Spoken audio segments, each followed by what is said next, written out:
నేను చెప్తే ఎవరు నమ్మరు, మొదలు నమ్ముతూ ఉండలేదు 20 సంవత్సరాల క్రితం. డయాబెటీస్, గ్యాంగ్రీన్, రేపు కాలు కట్ చేయాలని వందల మంది క్యూలో నుంచున్నారు అన్ని హాస్పిటళ్ళల్లోనూ. ఆ మల్లేశ్వరంలో యాంపుటేషన్ హాస్పిటల్ ఉంది. రోజుకు 88 మందిని ఒక్కొక్క రూమ్లో కాలు అలా తీసి పడేస్తున్నారు. గల్ఫ్ కంట్రీస్లో ఇక్కడ 80 మంది అయితే అక్కడ 160 మందికి తీసేస్తున్నారు. అంటే డయాబెటీస్ వస్తే అక్కడికి ఆగదు. కొందరికి కాలు తీసేయాలి గ్యాంగ్రీన్ అని, కొందరికి కిడ్నీ లేచిపోతుంది డయాలిసిస్, కొందరికి కళ్ళు పోతున్నాయి, కొందరికి మొనకాలు న్యూరోపతి తీసేసి కొత్త కాళ్ళు వేస్తాం రండి అంటున్నారు. అన్నిటికీ కొత్త కాలు, కొత్త కిడ్నీ, కొత్తది ఎక్కడి నుంచి తెస్తున్నారు? పాడైంది కింద ఉంది అని చూడట్లేదు. కాలు తీసేస్తే ఎక్కడి నుంచి వస్తుంది? మళ్ళీ కొత్త కాలు పెడతారే, కృతక కాలు పెడతారు. అదొక బిజినెస్.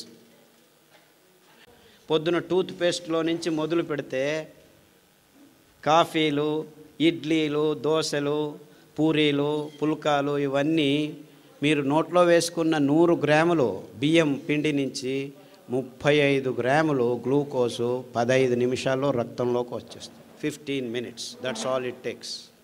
గోధుమ పిండి వేసుకుంటే ఇంకా ముందు వచ్చేస్తుంది. 100 గ్రాములు పూరీలు కానీ పుల్కాలు కానీ, డ్రై పుల్కా తింటున్నాం మేము, ఆయిల్ మంచిది కాదు. డ్రై పుల్కా తిన్నా అంతే, నూనె వేసుకొని పుల్కా తిన్నా అంతే 35 గ్రాములు మీ రక్తంలోకి వచ్చేస్తుంది. మొత్తం టిఫిన్ అయ్యే లోపల 45 గ్రాములు కాఫీలు, టీలు అంతా చేరితే 50 గ్రాములు గ్లూకోజ్ పొద్దున 10 గంటలకే మీ దేహంలోకి వచ్చేసింది. 10 గంటలకు ఆఫీస్కి పోతే మళ్ళీ ఒక కాఫీ, అట్లా పోయి కాఫీ తాగొస్తాం, ఇట్లా పోయి టీ తాగొస్తాం. ఇంకా టీలు కాఫీలు ఎండాకాలం జ్యూసులు తాగుదాము.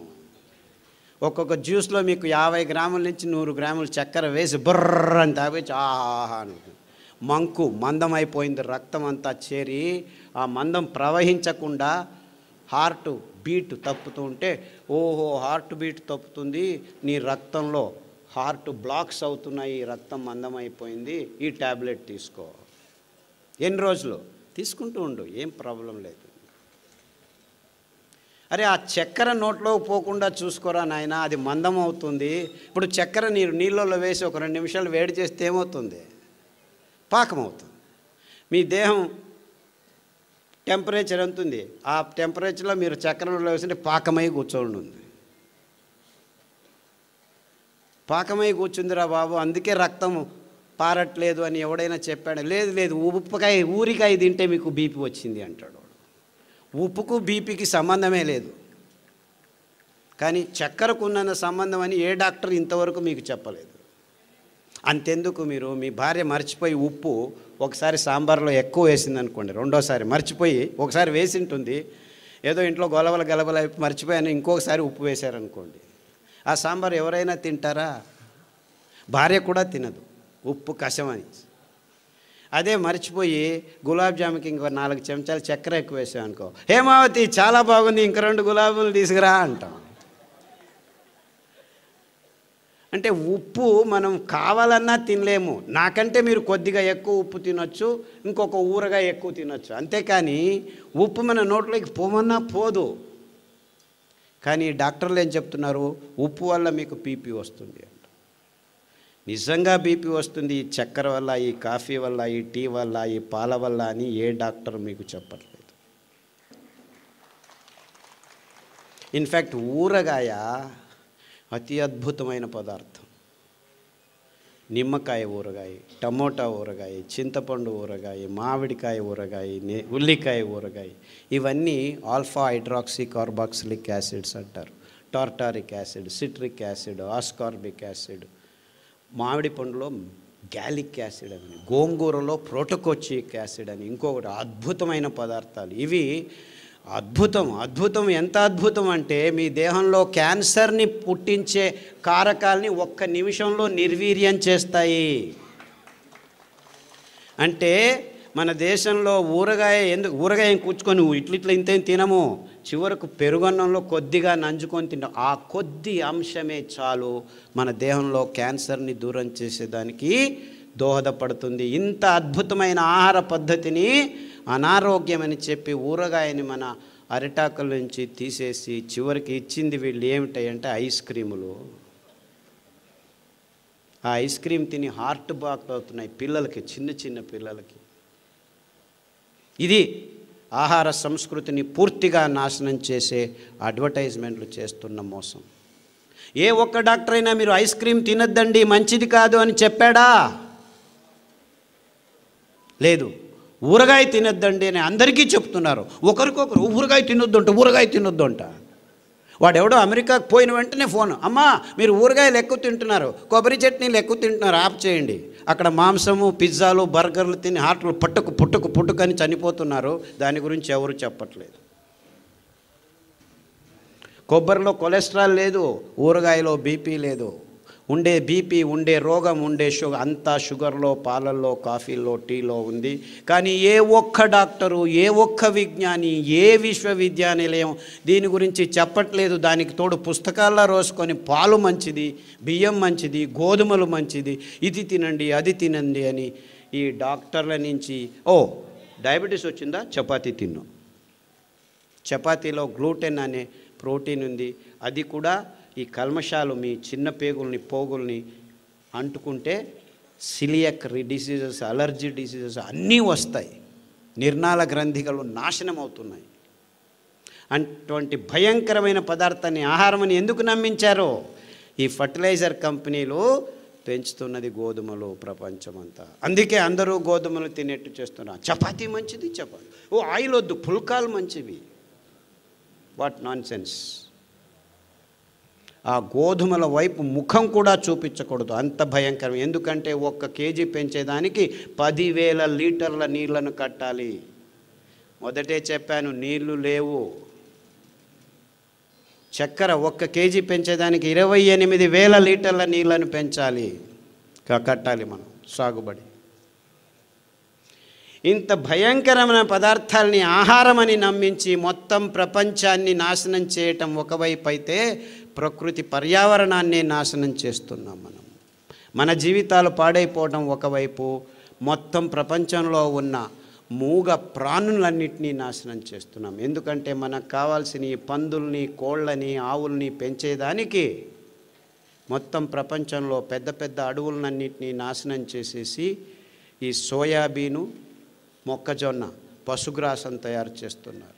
ఈ సోయాబీన్ మంచిది, మీకు ప్రోటీన్ అని చెప్తున్నారు. మన దేహంలో ప్రోటీన్ అవసరమే లేదు. 6%, 7% ఉంటే చాలు.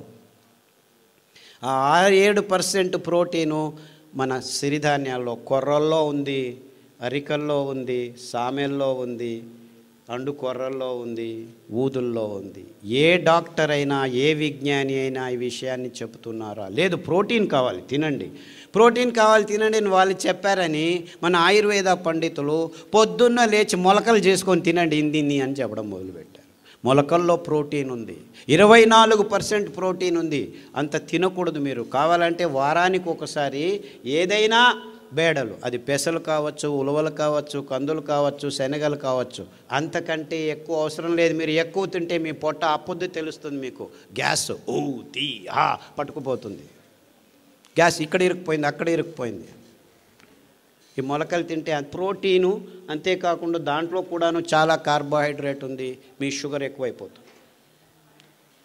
ఇలా అవైజ్ఞానికమైన విషయాలన్నింటినీ వైజ్ఞానికమని చెప్పి మన నోట్లలో ఈ పదార్థాలు వేయటం వల్ల మన చిన్నపిల్లల నుంచి పెద్దల వరకు ఈ రోగాలు వస్తున్నాయి. అంటే మనం చేయాల్సింది ఇంతే.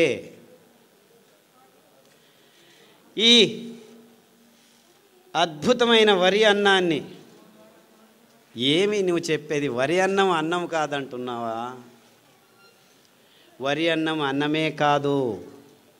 ఎందుకంటే అది తిన్న వెంటనే మీ దేహంలోకి సగానికి సగం గ్లూకోజ్ని 15 నిమిషాల్లో నింపేస్తుంది. అదే మోసము, అదే రోగము. ఆ గ్లూకోజ్ను నిభాయించుకునేదానికి రక్తంలో కాలేయము, ప్లీహము, ఇంకా వేరే వేరే నిర్నాళ గ్రంథులన్నీ చేరి ఇది ఎక్కువైపోయిందని గ్లైకోజన్ తయారు చేస్తుంది, కొలెస్ట్రాల్ తయారు చేస్తుంది, ట్రైగ్లిసరైడ్స్ తయారు చేస్తుంది, రుమాటిక్ ఫ్యాక్టర్ తయారు చేస్తుంది, కొవ్వు తయారు చేస్తుంది, మాంసం తయారు చేస్తుంది. అందరూ ఈ బాతు ఆ బాతు తినుకొని బాతుకొంబుట్టిదారే అంటారు కన్నడದಲ್ಲಿ. బాతుకోవడం అంటే లావు కావడం అని. సో ఇప్పుడు చిన్న చిన్న పిల్లలు 80 కేజీలు 90 కేజీలు తూగుతున్నారు. ఈ బిస్కెట్లు, చాక్లెట్లు, కాఫీలు, టీలు, నూడిల్స్, పిజ్జాలు, బర్గర్లు, గోబీలు, మంచూరీలు తిని తిని తిని చిన్న చిన్న పిల్లలు. మొన్న ఒక అబ్బాయి వచ్చాడు, 128 కేజీలు, 16 సంవత్సరాలు. అమెరికాలో obesity is a big problem. Obesity అంటే ఊబకాయింపు, పేరు పెట్టేశారు దానికి. అరే ఎందుకయ్యా ఇలా హూ అని ఊపిపోతున్నారు, గాలి ఊపినట్టు అంటే మీరు తింటున్న పదార్థాలని ఎవరు చెప్పట్లేదు. డయట్ చేయండి. సో అంతా ఒకేసారి తినద్దు, 2 గంటలకు ఒకసారి తిను, 6 గంటలకు తిను, 8 గంటలకు తిను, 9 గంటలకు తిను, 12 గంటలకు తిను. తినడమే పని, ఇంకేమీ పని లేదు మనకి. ఇది డాక్టర్లు చెప్పేది మీకు. ఏంది 2 గంటలకు తింటూ ఉండని చెప్తున్నాడు ఈ డాక్టర్. అది ఎంత వైజ్ఞానికము? ఇంకేం పని లేదా ప్రజలకి? 2 గంటలకు తినడం అంటే ఇంకేం లేదు, చేస్తూ ఉన్నాడు. మీరేమీ చేయొద్దండి, మేము రెడీ చేస్తాము ప్యాకెట్లలో, ఎంటీఆర్, మయ్యా, ఇది అది రెడీమేడు, ఆన్లైన్ చేయండి, ఆర్డర్ చేయండి, ఇంటికి తెచ్చిస్తాము. చూసారా, వంటింటిని మెల్లిగా వాణిజ్యకరణం, ఆహార పదార్థాలని వాణిజ్యకరణ చేశారు. మీరు ఇంట్లో వంట చేసుకొని తినడం కూడా వాళ్ళకి ఇష్టం లేదు. ఎందుకంటే ఇంకా అనారోగ్యాన్ని ఇంకా వేగంగా మీ దేహంలోకి రావాలంటే ఇంకా కెమికల్స్ను వాడి ఈ ప్యాకెట్లలో మీరు తాగే కప్పులు, తినే ఇవన్నింటినీ ప్లాస్టిక్ కోటింగ్ చేసేసి మీకు అనుకూలం అనుకొని హైజీన్ అంటే పర్సనల్ హైజీన్ ప్లాస్టిక్ బాటిళ్ళలో నీళ్లు పెళ్ళిళ్ళలో పెడుతున్నారు. ముందు ఏం చేసేవాళ్ళం, లోటా తీసుకో, ఎత్తుకొని నీళ్ళు తాగు అని ఒకడు చెంబు తీసుకొని, రాగి చెంబు తీసుకొని నీళ్ళు పోసేవాడు. అంటే నీళ్లు పారుతూ ఉంటే స్ట్రక్చర్గా ఉంటుంది. తామ్ರದ ఫలకంలో, రాగి ప్లేట్లో ఉంటేను స్ట్రక్చర్ అయిపోతుంది. కారణం ఇంతే, రాగి ప్లేట్ మీద డి ఆర్బిటల్ ఎలక్ట్రాన్స్ ఫ్రీగా మూవ్ అవుతుంటాయి, నీళ్లను స్ట్రక్చర్ చేస్తాయి. పారుతుంటే జలపాతాల్లో, నదుల్లో నీళ్లు పారుతుంటే ఆ ఎనర్జీ ఆక్సిజన్ను, హైడ్రోజన్ని స్ట్రక్చర్ చేస్తుంది.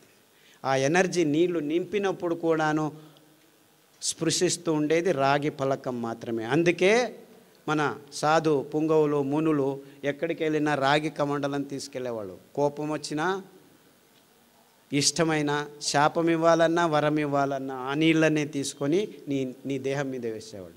అంటే నీ దేహంలోనూ 75% నీళ్లు ఉంది, ఆ స్ట్రక్చర్డ్ వాటర్. అందుకే మీరు పాప వినాశం, ఆ జలపాతం మీద కూర్చుంటే పాపాలన్నీ బాగా అయిపోతాయి. గంగలో మునిగితే పాపం నాశనం అయిందంటే ఆ పారుతున్న నీళ్ళల్లో మీ దేహం 10 నిమిషాలు ఉంటే మీ దేహంలో ఉన్న రక్తము అన్నీ నీటి అంశమే. కాబట్టి స్ట్రక్చర్డ్ అయిపోతే కల్మషాలన్నీ పోయి మీరు బయటికి లేస్తే చైతన్యవంతులైనట్టు అనుభూతి జరిగేది. అందుకే ఇంతే కారణం. వేల సంవత్సరాల నుంచి సంగమాల్లో, పుష్కరాల్లో స్నానాలు చేయండి, మీకు ఇప్పుడు వెళ్ళి స్నానం చేయకండి, అంతా కలుషితం అయిపోయాయి. నిజమైన నీళ్లు, పారుతున్న నీళ్ళల్లో, కొత్త నీళ్ళల్లో ఆ శక్తి, ఆ ఎనర్జీ, ఆ స్ట్రక్చర్డ్ వాటర్ వల్ల మీ దేహం పునీతమవుతుంది. అంతే ముందు వాళ్ళు చెప్పింది, ఇంకేమీ లేదు. రావి చెట్టు చుట్టూ ప్రదక్షిణలు చేయండి అని చెప్పింది ఇందుకే, మీ అసమతులనం బాగవుతుందని. ఇంతే. ఇవన్నీ బూటకం, ఇవన్నీ మూఢనమ్మకం అని మనల్ని నమ్మించి సైంటిస్టులు నిజమైన అద్భుతమైన పద్ధతుల్ని, క్రమాల్ని మన క్రమం నుంచి, జీవన క్రమం నుంచి తప్పించి అనారోగ్యకరమైన ఈ వైజ్ఞానికమని చెప్పి వాణిజ్యీకరణ అంశాలని మన జీవితాలకి జోడు చేసి అందరూ రోగులై సతమతమవుతుంటే మీ అయోమయ స్థితిని, మీ భయాన్ని డబ్బు చేసుకునే వ్యవస్థని సమాజం అంచెలంచెలుగా తయారు చేసింది అని చెప్పేదానికి నాకు ఏ సందేహము లేదు. ఈ వీడియో కానీ మీకు నచ్చినట్లయితే లైక్ చేయండి, షేర్ చేయండి, మీ అభిప్రాయాన్ని కామెంట్ రూపంలో తెలియజేయండి. అలాగే మరిన్ని వీడియోస్ కోసం మా ఛానల్ను సబ్స్క్రైబ్ చేసుకోండి.